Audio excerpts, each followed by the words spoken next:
sou a Mariana Heineck, tenho 38 anos, sou artesã. Sejam bem-vindos aqui à nossa casa, na Praia do Laranjal. Isso aí, eu sou o Duda Kleiber, tenho 41 anos, moro em Pelotas, sou santarrozense de nascimento, moro em Pelotas desde 96.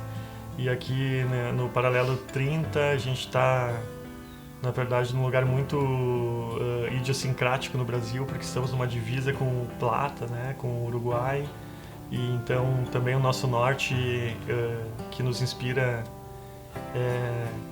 não o norte do Brasil, mas sim o norte sulino, né? Então a gente tem muita essa questão da influência da fronteira uruguaia, né? Dos hábitos que compartilhamos os gaúchos, né? Dessas nações, e Pelotas é um lugar que nos acolheu, acolheu meus irmãos que vieram aqui estudar, que conheci a Mariana, meus filhos nasceram, e hoje eu me considero um pelotense de coração, né?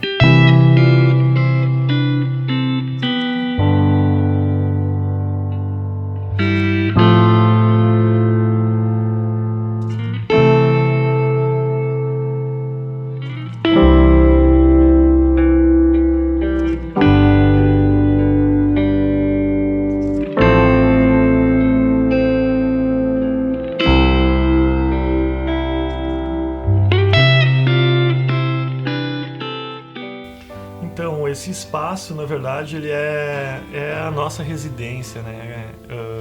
Mas ele tem uma questão especial porque ele foi feito por nós, né? Foi feito por nós por dois motivos básicos, assim. Um deles era a falta de grana para construir um espaço convencional, e o outro que é a nossa paixão pela permacultura, pelas plantas, pelo artesanato, né? Então, sempre acompanhando esses movimentos, estudando a questão da permacultura mesmo e da reutilização de materiais, né? A gente decidiu ampliar o nosso espaço, porque a nossa casa é uma casa pequena, a gente teve 2 filhos e precisávamos de mais espaço para trabalhar, né, cara? Então esse lugar aqui partiu do pressuposto de um domo geodésico, que é uma estrutura circular muito bacana, né? Através do contato com a permacultura, com a bioconstrução, com esses elementos do aproveitamento energético, da água, da energia solar, né, e de materiais que antes eram destinados ao lixo, né, ou resíduos reaproveitados, né, porque tem um conceito muito interessante, que lixo é um conceito, né. Lixo ele não existe, porque tu não tem como desapropriar um material do planeta Terra, tu não tem como tirar um material daqui, não se joga nada fora, né? É impossível jogar alguma coisa fora. E a gente está num universo, num espaço-tempo, onde se a gente não cuidar com o planeta, né, as próximas gerações vão sofrer muito, né? Na verdade, as nossas gerações já vão sofrer, né? Porque há previsões bem ruins assim para a humanidade, derivadas dessa forma com que o homem se relaciona com a natureza e com as coisas, né? Então, e acabou se transformando no nosso escritório de ideias, assim, é um lugar onde a gente cria, né? Eu sou produtor cultural, Mariana é artesã, então ele serve de inspiração, de relacionamento com as coisas, com o universo, né? Porque ela tem muito da prática, da tentativa, do erro, né? A gente não utiliza muito instrumentos de medição, assim, como réguas e prumos, né? A gente gosta que a coisa se manifeste junto conosco, né? Então ele surgiu por uma necessidade de espaço e também pela nossa utilização desse saber que a gente buscava adquirir.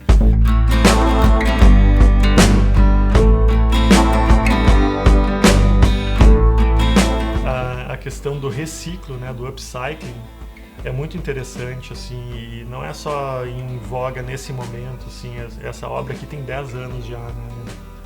E então a nossa ideia partiu disso, de aproveitar materiais. Ela foi uma construção que começou com o domo geodésico, que é uma estrutura circular, né, diferente do nosso conceito patrimonial, assim, que a gente vive num universo onde a conjuntura das forças de direção e intensidade, ela faz com que as moléculas e átomos e matéria tendam a ter o formato circular, né? Então isso se vê nos planetas, no movimento espiralado da translação, da rotação, enfim, né? Tudo tende a formar um universo circular.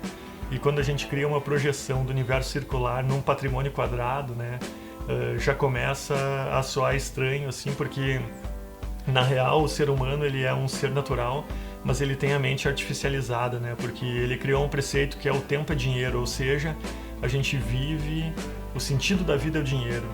E então eu acho que esse problema de uma premissa, né, quando tu estabelece uma premissa artificial em que o tempo é dinheiro, tudo na tua vida se relaciona com essa finalidade. Então tu vive para conquistar o dinheiro, o teu cotidiano todo é vinculado ao dinheiro, né? E, enfim, ao consumo, né? E quando na verdade a premissa óbvia é que o tempo é a arte, né? Porque todas as coisas acontecem num processo harmônico de evolução, né? E no seu próprio tempo, né? Desde do fruto que amadurece, que era uma semente, que volta a ser semente, né?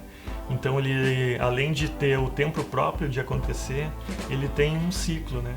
Então a semente vira uma planta, a planta floresce e dá o fruto, esse fruto despende do pé, né?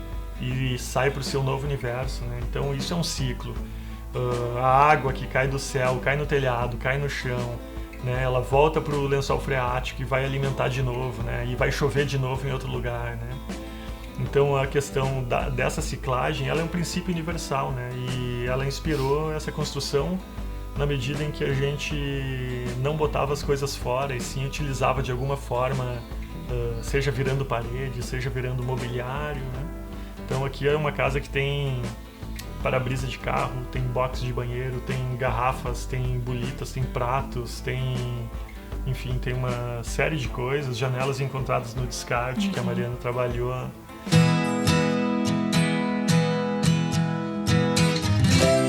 gente conheceu essa estrutura no Fórum Social Mundial em 2005 e depois de lá a gente foi refazendo as plantas em palito de dente, depois em varetas de bambu e fui aumentando a proporção dessas plantas. E, no início ela era confeccionada toda com bambu e isso trouxe uma fragilidade, trouxe uma perenidade do material que apodrecia e juntava insetos e aranhas, escorpiões e tal. E não me dava a possibilidade da cobertura, né? Então a gente criou essa luva de ferro, que é a luva que norteou todo o processo dessa nova planta, né? E aí fizemos o teste, deu certo, trocamos um Fusca pela primeira geodésica que a gente montou. Ela é inventada por um cara chamado Richard Buckminster Fuller e ela é muito bacana porque ela é circular, formada por triângulos que, embora tenham alguns a mesma dimensão, eles não têm a mesma direção nem o mesmo sentido. Então ela passa uma ideia de que a diversidade forma a unidade, ou seja, elementos diferentes formando uma unidade. Isso é uma metáfora da própria humanidade, né? Porque a humanidade trata a diversidade com preconceito, com competição, as guerras, né, contra o diverso, quando a maior riqueza que a gente tem é a manifestação diversa das culturas, das cores, das raças, dos conceitos, né? E a geodésica representa isso, todos somos um, né? A diversidade somando uma unidade. E ela foi usada num festival de cinema que a gente fez chamado Manuel Padeiro. E depois do festival eu montei ela nesse lugar que era um gramado. E é aberta, vazada, não tinha cobertura, nada. E a gente curtiu o espaço como se fosse um parquinho. E aí um dia a gente resolveu criar subir ela para o segundo andar e criar embaixo esse escritório que vocês veem agora. E aí foi um processo assim de tentativa e erro, de estudar os materiais, né? Embora ela não seja uma construção de bioconstrução, a geodésica em si, ela utiliza policarbonato e utiliza shingle também, né? Ela foi evoluindo, né, para uma construção, pode ser feito também de ferro-cimento, de outros materiais, né, que é basicamente o que a gente utilizou aqui embaixo, né, no andar de baixo. Então, depois da gente subir ela para o segundo andar, a gente criou vários painéis, né? Então surgiu a necessidade de fechar esses painéis e a gente utilizou uma técnica chamada ferro-cimento que nos possibilitou utilizar garrafas e vidros, diversos tipos de materiais que a gente encontrava, né? A gente começou a comprar bebidas por causa da garrafa e não pela bebida em si. A gente nem tomava. Nem tomava, a gente estimulava os amigos também a bebam e nos deem as garrafas. E eles se esforçaram. Se esforçaram e a gente conseguiu montar. Então tem várias técnicas, tem cordwood, né? São estudos que a gente fazia e ia implementando, né? E o legal é que ela tem a nossa digital, porque é uma construção feita à mão, né? É uma parede costurada com arame e ferro. E então, isso é legal, porque a gente, para costurar a parede, a gente precisa de 2 pessoas, né? Então é uma construção compartilhada. Nossos filhos cresceram nos ajudando, porque na verdade a gente começou a fazer e ainda não terminou, né? Tem vários detalhes que ficaram para trás, a gente volta nos detalhes, né? E vai se relacionando com ela dessa forma, assim. Então os filhos botaram a mão na massa e tem a digital de todo mundo. Tem pratos aqui que a gente usava na mesa, então ele está riscado da faca e do garfo, né? Isso nos traz uma questão sentimental do nosso histórico familiar, né? E tem muitos lugares assim onde a mão encaixa, né? Onde tem a marca das digitais. E ao mesmo tempo é um espaço lúdico onde a gente quer proporcionar para os nossos filhos uma curtida inesquecível de infância, porque a vida é uma fábrica de memórias, né? E ao mesmo tempo a gente quer deixar esse registro a partir da nossa passagem, porque a vida é um curto-circuito entre 2 eternidades de escuridão.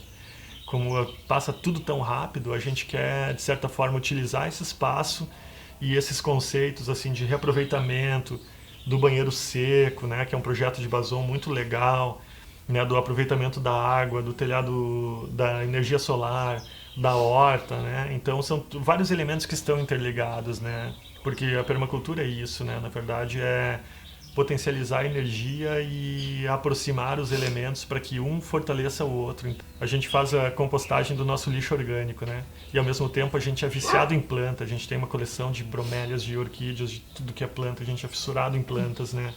Só que as plantas, quando morrem, elas viram terra. E a terra vira planta de novo, porque tudo tem um ciclo, né? E o alimento também. Quando a gente come, o resíduo alimentar, né? Em geral, as pessoas colocam numa sacola plástica com outros elementos, com plástico, com papel, com não sei o que, e botam na rua, né? Para uma coleta levar. Então tem vários erros ali. Um sanitário, que é a questão do lixo orgânico, trazer ratos, trazer doenças, né? Para as comunidades, né? Outra que é a questão do desperdício de dinheiro público, porque a gente paga a coleta de lixo por tonelagem e cerca de 60% a 70% do lixo descartado ele é orgânico, né? E outra que é o reaproveitamento desse material. A gente tem uma compostagem onde a gente agrega material de podas e corte da grama, né? E com esse material orgânico a gente faz terra de novo. Então a comida ela vira terra de novo. E eu acho até que é por isso que o nome do nosso planeta é Terra, né? Porque a gente vive num lugar que é cheio de água e se chama Terra. É que existe um princípio que transforma tudo em terra, né? Nós voltaremos a ser terra, o alimento volta a ser terra, né? Então existe um princípio que transforma toda a matéria orgânica em terra novamente, né?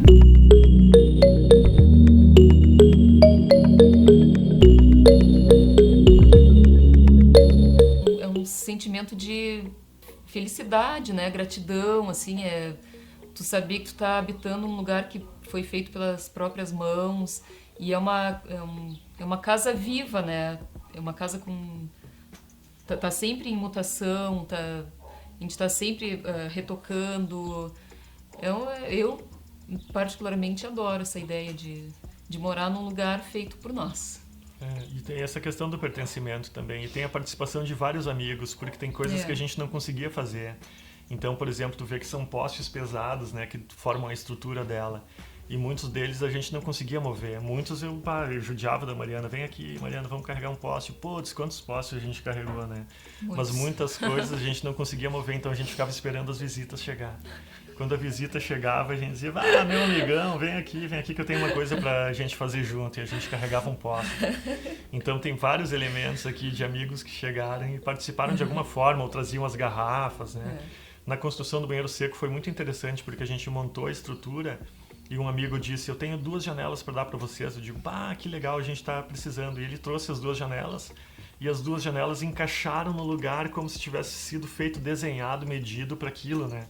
Isso é o elemento da sincronicidade, que é um elemento permanente, constante na nossa vida, porque a gente às vezes se preocupa muito com os fatos que a gente pode prever, né? Mas os imprevisíveis não tem como se preocupar, e grande parte deles, talvez a maioria absoluta das coisas que são significativas na nossa vida e que acontecem, eles acontecem de forma imprevisível, né? Então essa construção ela permite que a gente dê essa margem à sincronicidade se manifestar, né? Então é massa ver isso acontecer, né? tem a nossa mão, tem a nossa digital, tem o pertencimento, tem amigos, tem um amigo que nos doou um caminhão de pedra que serviu de base aqui para isso, né? Tem amigo que trabalhou no telhado lá em cima com a gente fazendo a vedação da geodésica, né? Então tem amigo que vem só para fazer cocô no banheiro seco. E é incrível porque a gente conversa com arquitetos e engenheiros de renome e poucos conhecem essas tecnologias, porque a permacultura fez disso, né? De voltar o olho para a ancestralidade e aperfeiçoar técnicas e instrumentos, né? Que solucionam vários problemas, assim, em termos de, por exemplo, excesso de água, círculo de bananeiras, né? A gente tem a captação de água, o final do ciclo da água, que a gente reutiliza todo, né? Faz um filtro, faz a decantação, tem filtros tem cisternas de decantação, que depois passam por um filtro, vai para a cisterna e sobe para a caixa principal e a gente utiliza de novo, né? O banheiro seco, que é uma proposta também que a gente não utiliza água, né? Dentro desse conceito de tudo virar descarga, né? Um xixizinho vira descarga, né, mano? E outro conceito que é o de misturar o líquido com o sólido, né? O cocô com o xixi. A gente tem o hábito de fazer todos juntos por uma questão de... É uma questão de planejamento de saneamento que é muito equivocada, a meu ver. Porque hoje a gente pega água tratada, que muitas vezes o custo é caríssimo para ela chegar até a tua torneira, né? E tu dá a descarga constantemente, né? E manda essa água de novo para o lugar onde tu te banha e tu vai buscar o teu consumo novamente, né? Então a ideia do banheiro seco é justamente isso, é analisar o princípio orgânico de que as fezes e o xixi são feitos de um processo totalmente diferente, com órgãos diferentes, né? E justamente o xixi é que possibilita que os coliformes fecais naveguem para o lençol freático, né? E cheguem aos rios, enfim. E essa proposta do Bazon, ele separa, né? Primeiro trabalha com esse conceito de fecofobia, porque o cocô realmente mal manuseado, ele é pavoroso, né? Ele é fedorento. Então a permacultura pegou um conceito daquelas patentes antigas, onde tu senta em cima de um buraco totalmente fedorento, onde o gás todo sai por ali, né? Mas era um conceito antigo, uma necessidade, seja por a questão de saneamento, né, ou localização, enfim, se utilizava esse instrumento. E o Bazon parte daquele princípio, só que ele tem uma rampa e que tem caixas de compostagens longe do banheiro. Então, essa caixa de compostagem ela é coberta por uma chapa galvanizada pintada de preto, que aquece até 85 graus. O material que está lá dentro mata micro-organismos e libera os gases pelos exaustores, né? Então, não tem impacto de odor. O xixi ele é coletado por um separador de urina, ele vai ao círculo de bananeiras. Como o nosso uso é pequeno, na nossa família, ele não tem impacto, né? Então, no final do ciclo do xixi, ele acaba virando banana pra gente. A gente tem várias bananeiras produzindo uma atrás da outra, né? A bananeira que produz, ela é inserida de novo nos canteiros, né? Como elemento ali orgânico, né? Para nutrir e alimentar a terra. E o cocô, ele fica armazenado nessas caixas, sendo processado, porque o humus, ele é uma relação entre o carbono e o nitrogênio. Então, a descarga do banheiro, ela é a serragem. O nitrogênio das fezes com o carbono da serragem, ela forma o componente ideal para a confecção do humus, né? Então esse material ele fica armazenado, ele não tem manuseio, ele é aquecido em tempo integral, ele mata os micro-organismos, ele solta o gás e depois de meio ano da câmara cheia, porque ele trabalha sempre em sentido as composteiras em duas câmaras, né? Uma que tu usa até ela encher e depois tu usa a segunda, quando a segunda encher a primeira tá tratada, né? Então, quando a primeira está tratada, a gente remove esse material, que já tem cogumelos, minhocas, né? A gente remove esse material e a gente insere ele na composteira dos lixos orgânicos, né? Que já está em processamento também. A gente mistura tudo e o produto final é uma terra sensacional, que parece terra de floricultura. Dificilmente uma floricultura tem a terra que a gente produz aqui, né?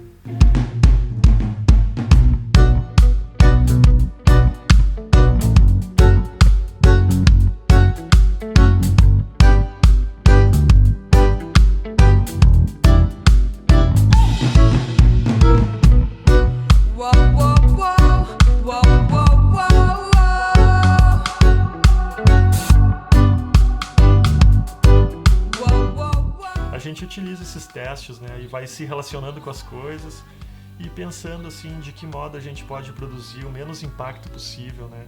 Claro que a gente viver é impacto.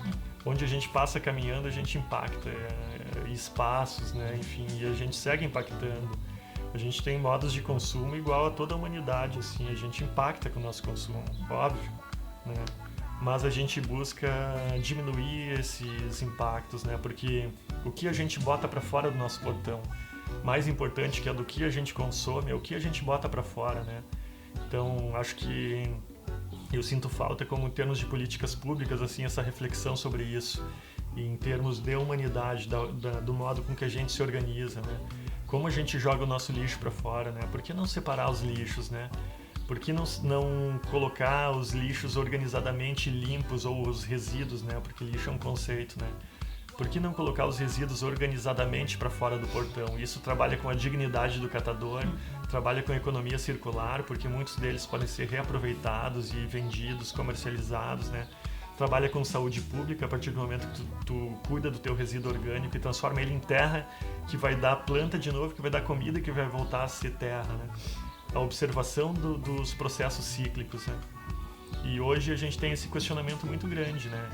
Em termos da produção do lixo, do plástico, todos os lugares são tomados de lixo. A gente tinha um grupo de remo que a gente remava para os lugares mais distantes, assim, e mais ermos aqui da região, e onde a gente chegava tinha PET, tinha sacola plástica, né?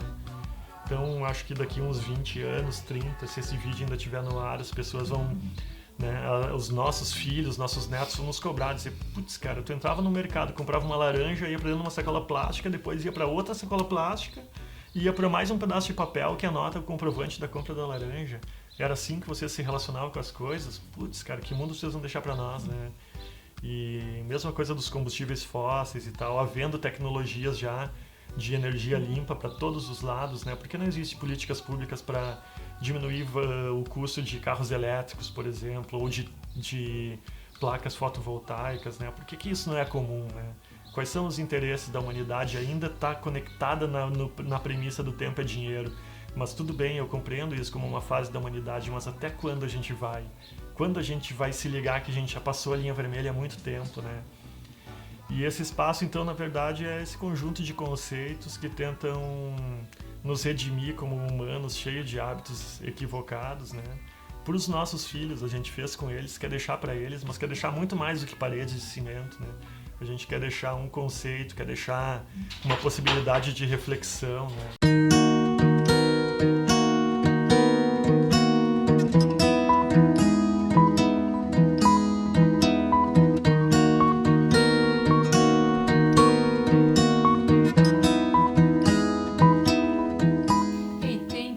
Semana que passa a coleta seletiva, então durante a semana a gente vai juntando, né, esse resíduo, plástico, papel, papelão, tudo higienizado, e vamos acumulando para naquele dia que passa a coleta seletiva a gente coloca ali na frente e eles levam, que também vai para a cooperativa. Cada pessoa ela pode fazer a sua parte, e não necessariamente fazendo um bason. Muitas pessoas não têm espaço para ter um banheiro seco, muitas pessoas não têm um telhado para fazer uma coleta, né? Daqui a pouco mora num prédio, etc e tal.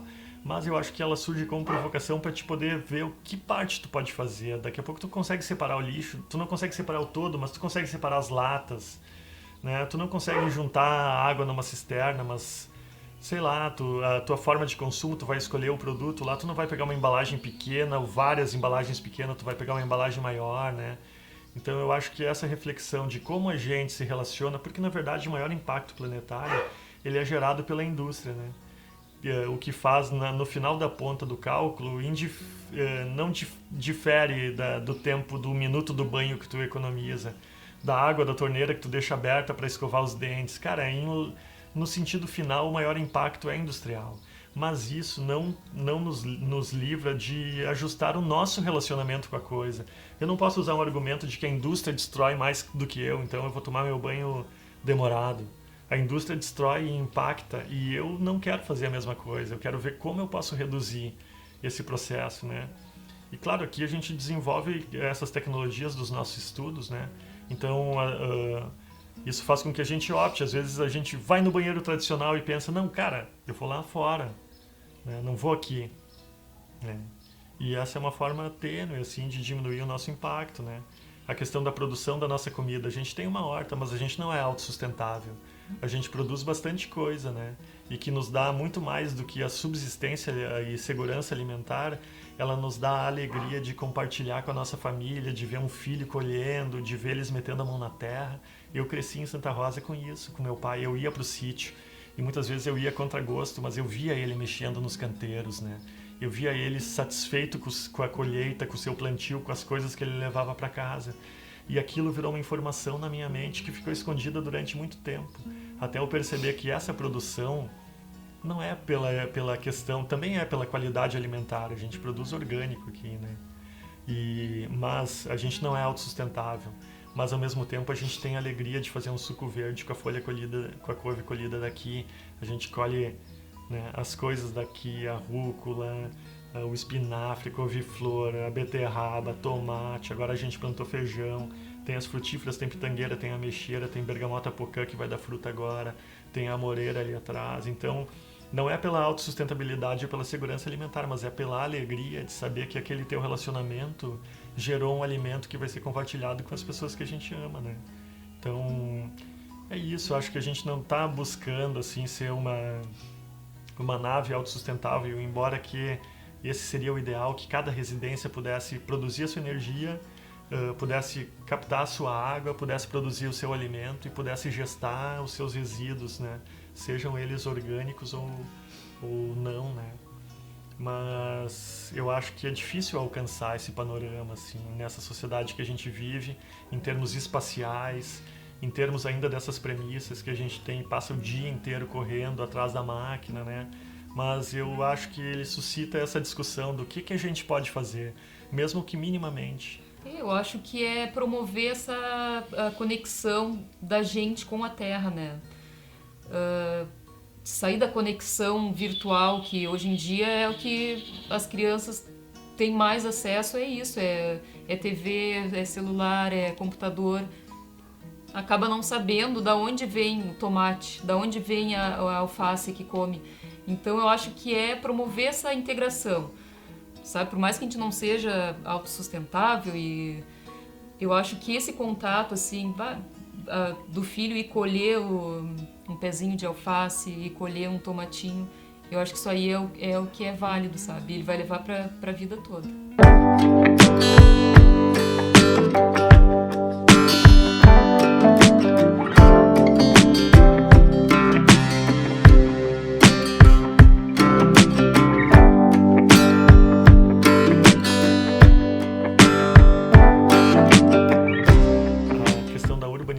Fez com que houvesse o êxodo rural, né? Eu tinha tios que produziam tudo, né, numa propriedade rural no interior. Eles tinham as frutas, tinham a criação da carne que consumiam, enfim, produziam a massa, o macarrão, né? Produziam tudo, cara. Então era uma fartura, uma abundância impressionante, porque o vinho era feito lá, as próprias cestas eram feitas lá, né, de vinho, etc e tal, o sabão, o sabonete, putz, cara, o açúcar era feito lá, nos tachos e tal, com a cana de açúcar. E esse foi um processo que a gente a urbanização e a tecnologia foi nos distanciando disso e nos artificializando cada vez mais. Só que o artificial, ele é a insegurança, né? Nós somos seres naturais ainda. As pessoas dizem, bah, que bonita a natureza, ou observam uma flor e dizem, bah, que flor linda, parece de plástico. Como assim de plástico, né? Será que a congruência matemática universal, que muitos chamam de Deus, ou essa potência de manifestação artística e plena que acontece em vários seres, em pássaros, em tigres, nossa, em tudo, né? Tudo é arte, né? Será que aquela flor, será que essa soma desses fatores não tem condição de fazer uma flor? Ela tem que ser de plástico para ter essa beleza realmente, né?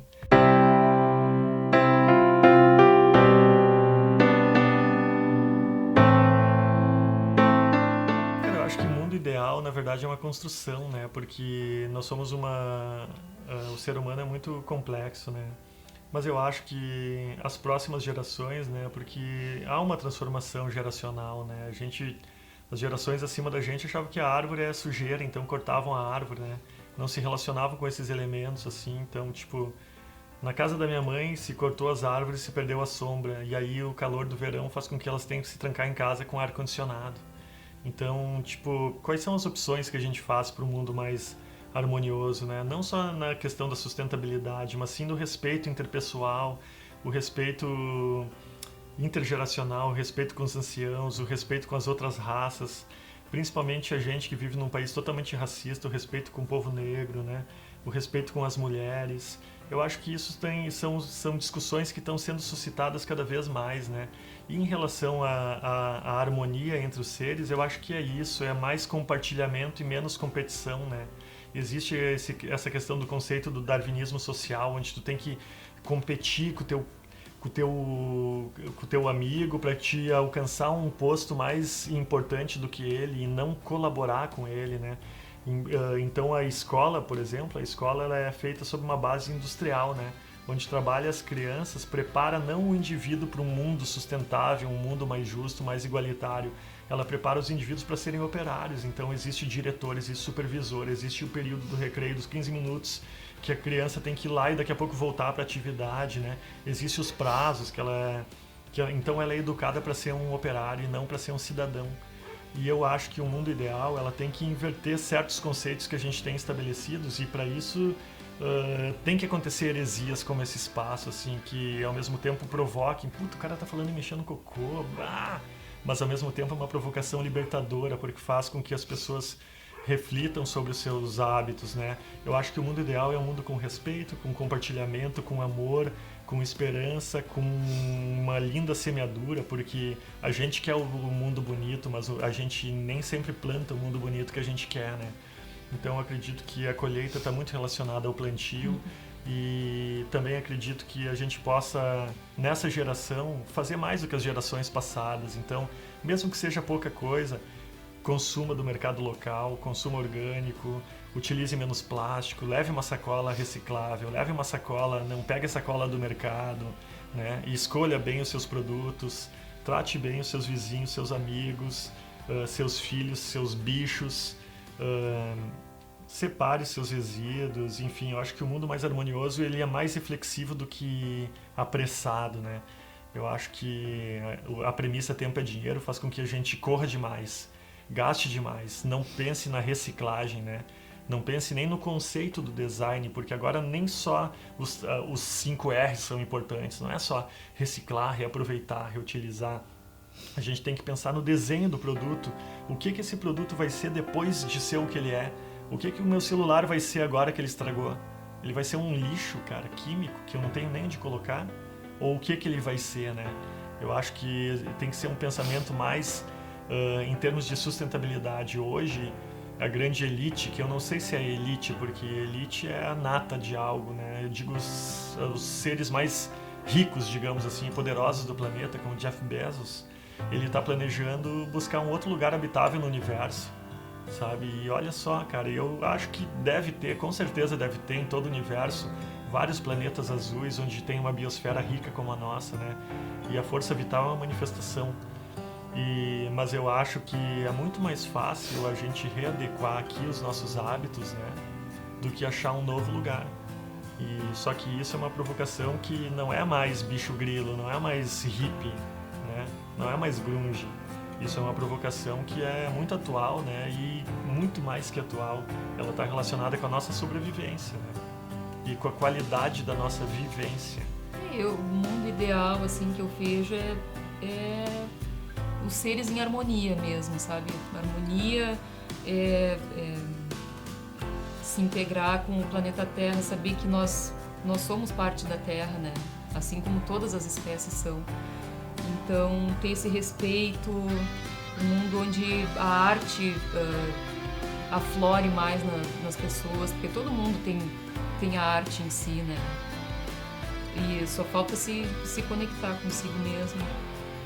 Eu acho que é isso, um mundo de mais amor ao próximo, respeito, amor, harmonia. É isso aí, porque tempo é arte, não é? E tempo não é dinheiro, tempo é arte. Esse é o sentido que fecha, acho que essa nossa reflexão.